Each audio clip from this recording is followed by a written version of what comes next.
Hello everybody and welcome back to Odin's movie vlog. I am the critic who is the cynic, and let's rock.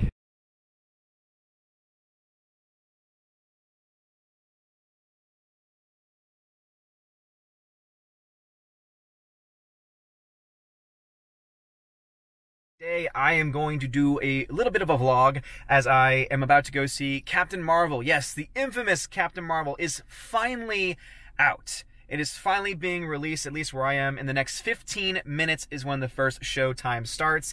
And oh boy, this is going to be very interesting. I can tell you just flat out that so far, the parking lot is actually pretty full. I have seen it be more full. However, I definitely attribute that to more so movies being released on Thursday nights not being nearly as popular as they once were. It's an interesting the fact that when they moved the midnights away and expanded it to start at 7 p.m., 8 p.m., etc., what I noticed was that many of the cases, it actually, more people showed up to the later shows than to the earlier ones, interestingly enough. But I can say as a fact that the two Dolby showings at this theater are almost to capacity, are doing very well. The IMAX showing is also doing very well too. And the other 7 o'clock show that has reserved seating, the last time I checked, also is doing pretty well. Also, all the times after that are kind of a mixed bag. But as I said previously on other videos for the channel, I do think that Captain Marvel is going to do extremely well tonight. I think it's going to have a very good, very strong Thursday night showing, and it's going to be because anyone that was planning on seeing this film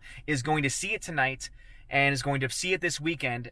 And the reason why is because they want to try and make it look like this film is going to be bigger and better than anything anyone could have ever projected. I think that the weekend is going to tell a different story. I think that the Friday to Sunday numbers are not going to be nearly as much as they think because they are basing projections only on pre-sales. And as I've mentioned, pre-sales are only part of the story. But anyway, guys, thank you for joining me. I will give you my instant thoughts on this vlog as soon as I get back and as soon as I get out of the theater. But of course, I'm also going to jump on a live stream right after that. But anyway, guys, so far looking pretty crowded. So my thought process is that most people in here are just generic MCU fans who have no idea about anything that Brie Larson has said because they just don't follow it. And again, that's no fault of them. It'll be interesting to see the kind of things that they're saying after the movie, how they react to it. I'll try and make sure that I can make mental notes of it because I wish I could bring in, I have a pen that lights up so that you can take notes and stuff, but it's so bright. I just, obviously for a movie like this, with me trying to get into the 7 o'clock shows, it's going to be very crowded to begin with because it is an MCU movie. But can't wait to get back to you guys with all of this information. Anyway, guys, I shall see y'all in a bit. I'll let y'all see a little bit of the footage of the parking lot area as well because, as I said, it's doing pretty well here. Again, this is a theater that I used to work at. This is a theater that I know very well, and this is not the biggest that I've ever seen, especially 15, now 13 minutes out from a show. However, it's definitely not the smallest either. I think that, as I said, it's going to do pretty well tonight and potentially for the first weekend. But anyway, let's get started. Love you guys. So as you can see, the parking lot is looking pretty good right now. Pretty full. But again, not nearly as full as I've seen in the past.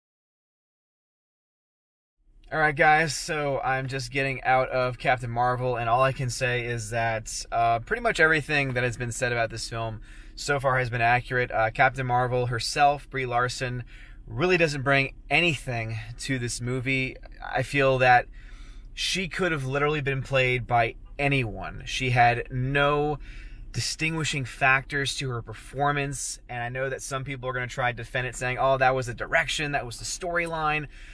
And at the end of the day, I think that Brie Larson is a talented actress. Again, I still defend her performances in Room and other things that she's done, but she is just not fit for this role. I mean, she does not really command the presence of the screen. The fact that a freaking cat upstaged her, the fact that this movie is going to be more remembered for the freaking cat than for anything else tells you all that you really need to know about her character. As far as other things are concerned, the fact that they had so many writers, like seriously, when you go to the credits and you see how many screenwriters they had, not just for the screenplay, but for this freaking story alone, you're going to realize, okay, this explains as to why this movie is all over the place. Why this movie jumps all over the place, has so many different, so many different genres, so many different feels to it, and they don't ever really work together. They don't ever really coalesce into something that is just a smooth experience overall. And this is something that a lot of superhero films end up falling into. This is not just specific to Captain Marvel. This is something that I feel like is a bigger issue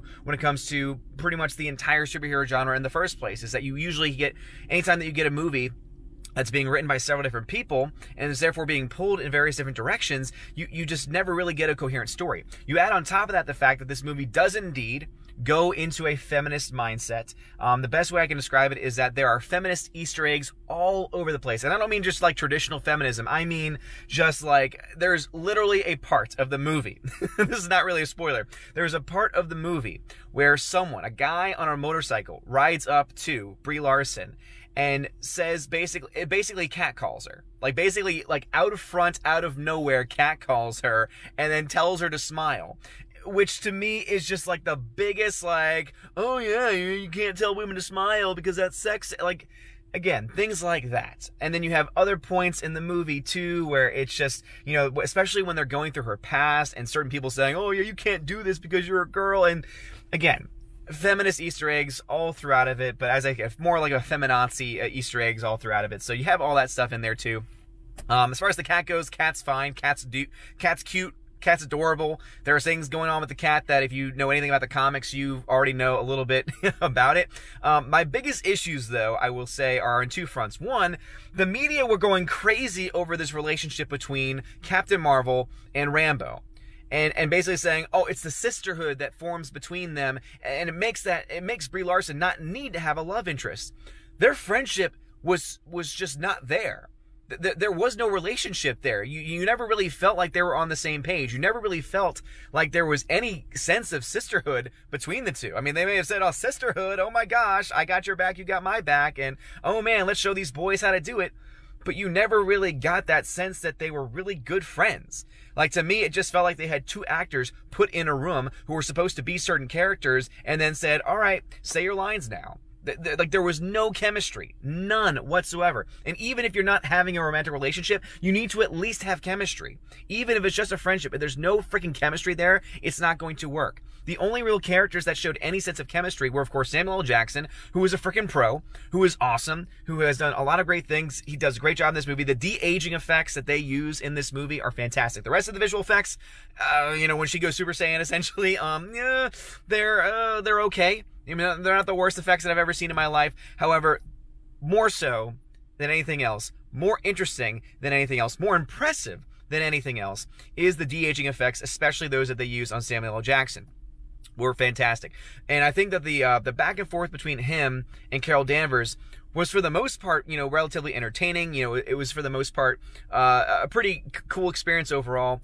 But then you just have certain lines and certain dialogues that have no life to them. And so I put that actually less on Brie Larson and more just on the directors, who basically said, all right, now we want you to be a plank of wood in this situation because, oh, that's just your character. That's just who you are. You don't know who you are. And so therefore, all you can do is be emotionless. And I just don't buy into that. I don't think that having someone who has amnesia, because that's their character, someone who does not know her full history, who's being, taught all these different things, you can show emotion. In fact, I expect you to show emotion because you are literally having a crisis. You are having an identity crisis, and yet it's just like, oh yeah, I'm having an identity crisis, and that's all there is to it.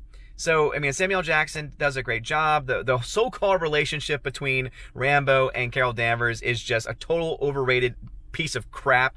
The woman that plays the older Rambo, not Monica Rambeau, the actual real first Captain Marvel, mind you, who's played by a little girl in this situation, and then they think, oh, well, she'll be older by the time the Avengers comes around, so maybe we'll see, the actual original Captain Marvel, of course, under one of the many other names that she went through and that, Monica Rambeau characters went through.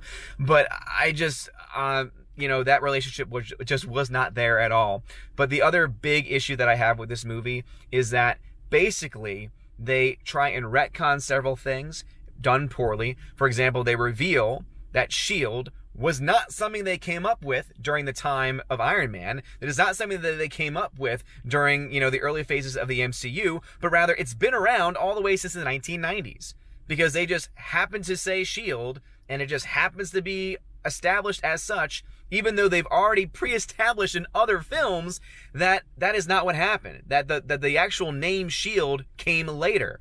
And yet there's hats and there's slogans and all this stuff. It's like, oh, okay, so obviously you've retconned that, and now that doesn't make any damn sense between anything else. But then also, they just added certain things that just didn't make any sense. They added certain things that were just stupid, like the way that freaking, they added a way to explain how Nick Fury lost his eye. And I will say it is the dumbest thing that they probably could have ever done. One of the dumbest things they've ever done is explaining that and the way they did it. I just... Man, there's so many more things to say about this movie, and obviously we'll get into spoilers territory because there are tons of other things that piss me off about this movie, especially with how they basically changed certain key characters. It bothers me that they had this beautiful tribute. The one thing I can say, the very beginning, the opening title sequence turns itself into a tribute for Stan Lee. And that was beautiful. That was amazing. But to remember that Stan Lee wrote this character, wrote this world, and they took all of these liberties and changed some very key important things about the story and about the characters themselves and about the certain races of the characters too. They just totally decided, oh yes, we're going to do whatever the hell we want with this character. Screw all the stuff that's been established in the comics. Screw everything, all the history. We're going to tell this story the way that we want it to do. We're going to have aliens. We're going to have the Skrulls come in, which the makeup was freaking fantastic. Seriously, makeup, visual effects on point for this, except for when, Captain Marvel actually, Super Saiyan's out. But again, you have these characters, you have these aliens that are just like, oh yeah, they're also very human-like too. They can just, say human phrases and human expressions and all this. It's a hot mess. It's a hot mess. And it's made a hot mess by the various writers that they have for the screenplay, for the story, from a very uninspired performance from Brie Larson, who's obviously just taking the paycheck here, but also, too, to having directors that don't know really what to do with her in her character arc. And just, again, a very bland by-the-numbers movie that has a lot of hints of feminism, meaning that basically there was one writer who said, this needs to be a feminist homage. This needs to be an homage to what this character has become in the comics, that has driven the comics into obscurity, that has driven the comics to the point where now several comic stores are closing. Nerdronic's been covering this a lot, where basically all these stores are closing because of all of this nonsense that they're bringing into the story, because of all this freaking nonsense they're bringing into the Marvel Comics universe. And so basically you have all of that stuff going on. You have all of that nonsense going on.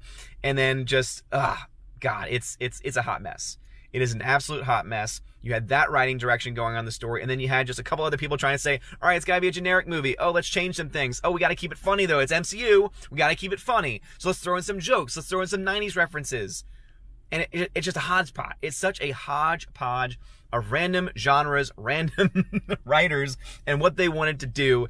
And in the end, it just does not coalesce into a standard film. And yeah, I think that by the end of it, you'll probably see a B-range cinema score, I would imagine. And I would imagine that you would also see something similar along the lines with other generic MCU fans saying, oh yeah, it's fine. It's not necessary. Some of the things were silly. Some of the things just don't make sense. But you know what? Hey, at least we're set up now for Endgame. And there is a setup for Endgame. However, it's exactly what I thought it was going to be. Where and this is not spoiling anything, she literally just shows up. They have the pager. They're trying to get the signal out there. The signal, it just died. And so they're trying to put power back into it. And all of a sudden, boom, oh, I'm here. And that's it. And there's a second credit scene that deals with the cat. And anyway, but gotta give this a rating. So at this point in time, I will give this movie a C-. Definitely a below average film. Again, I think there's a lot more things I can say about it. And obviously my ratings can change over time. But I think a C- really is the most fair grade I can give it. Definitely not a fresh movie by any means. And any reviewer worth their salt, any critic worth their salt, who has given this movie glowing reviews for all the different things that I've talked about, seriously, quit your job because you're not doing it right. Anyway, guys, hope you enjoy this video. Please leave a like, leave a subscribe if you can, and also let me know your thoughts. Did you actually see Captain Marvel? Did you find a way to go see it without having to give the MCU any money? Because I did, and I'll talk about that a little bit on the live stream when I get home. This video will go up tomorrow, guys. So this video will go up either tomorrow or tonight, after the live stream, of being my full thoughts on it. And live stream will be starting soon, and it'll be a spoiler-filled live stream. So if you want to know spoilers and my thoughts on the spoilers and all that stuff, it's going to be in the live stream tonight, which you won't know, or basically last night, whenever this video ends up going live. But don't worry, it'll be on the secondary channel of Welcome to Asgard, and so you'll have access to it then. But anyway, guys, thank you so much for watching. Have a wonderful day, and as always, God bless.